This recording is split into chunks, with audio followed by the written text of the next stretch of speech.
ಗಳಿಗೆ ಅವಕಾಶ ಕೊಟ್ಟಿದೆ.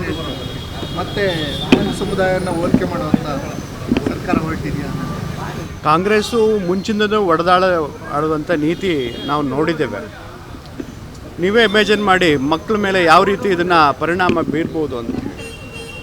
ಒಂದು ಶಾಲೆ ಕಾಲೇಜುಗಳಲ್ಲಿ ಓದುತ್ತಿರುವಂಥ ಮಕ್ಕಳು ಒಂದೇ ಥರ ಯೂನಿಫಾರ್ಮ್ ಹಾಕ್ಕೊಂಡು ಹೋಗಬೇಕು ಅನ್ನುವಂಥ ರೂಲು ಹೈಕೋರ್ಟ್ ಕೂಡ ಎತ್ತಿಡ್ದಿದೆ ಅಂತೆ.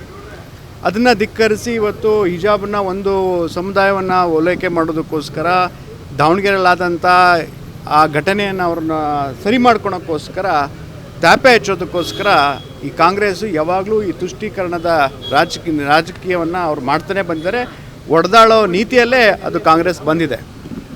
ಎಷ್ಟು ಮಟ್ಟಿಗೆ ಹೆಣ್ಣುಮಕ್ಕಳು ಅಲ್ಪಸಂಖ್ಯಾತರ ಹೆಣ್ಮಕ್ಳ ಮೇಲೆ ಪರಿಣಾಮ ಬೀರ್ಬೋದು ಅಂತ ಯೋಚನೆ ಮಾಡಿ. ಎಷ್ಟೊಂದು ಜನ ಹೆಣ್ಮಕ್ಳು ಸ್ನೇಹಿತರು ಇರ್ತಾರೆ, ಒಬ್ಬರು ಹಿಜಾಬ್ ಹಾಕ್ಕೊಂಬರ್ತಾರೆ, ಒಬ್ಬರು ಹಾಕ್ಕೊಂಬರೋದಿಲ್ಲ ಅಂತ. ಅಂದರೆ ಬೇರೆಯವರಿಗೆ ಎಷ್ಟು ಡಿಫ್ರೆನ್ಸ್ ಆಗ್ಬೋದು. ನಾವೇ ಇದನ್ನು ಪ್ರತ್ಯೇಕ ಮಾಡ್ದಂಗೆ ಆಗುತ್ತೆ, ನಾವೇ ಡಿವೈಡ್ ಮಾಡ್ದಂಗೆ ಆಗ್ತದೆ.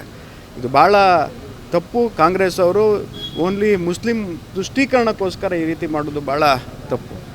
ಆಗಿದ್ಮೇಲೆ ಒಬ್ಬೊಬ್ಬರು ಒಂದೊಂದು ಐಡೆಂಟಿಟಿನ ಮಾಡ್ಕೋಬೋದು. ಒಬ್ಬರು ಹಿಜಾಬ್ ಹಾಕ್ಕೊಂಬರ್ತೀನಿ, ಒಬ್ಬರು ಕೇಶಿ ಸಾಲ್ ಹಾಕ್ತೀನಿ, ನಾನು ಒಬ್ಬರು ಪೇಟ ಹಾಕಿಟ್ಕೊಂಬರ್ತೀನಿ ಅಂತ ಹೇಳಿ ಈ ರೀತಿ ತೊಂದರೆಗಳು ಜಗಳಗಳನ್ನ ಕ್ರಿಯೇಟ್ ಮಾಡೋದಕ್ಕೋಸ್ಕರನೇ ಈ ಕಾಂಗ್ರೆಸ್ಸು ಮಾಡ್ತಿರೋದು ಬಹಳ ಖಂಡನೀಯ. ಇದನ್ನು ನಾವು ಧಿಕ್ಕರಿಸ್ತೇವೆ. ಅದಕ್ಕೆ ಹೋರಾಟವನ್ನು ಕೂಡ ನಾವು ಮಾಡಲಿದ್ದೇವೆ.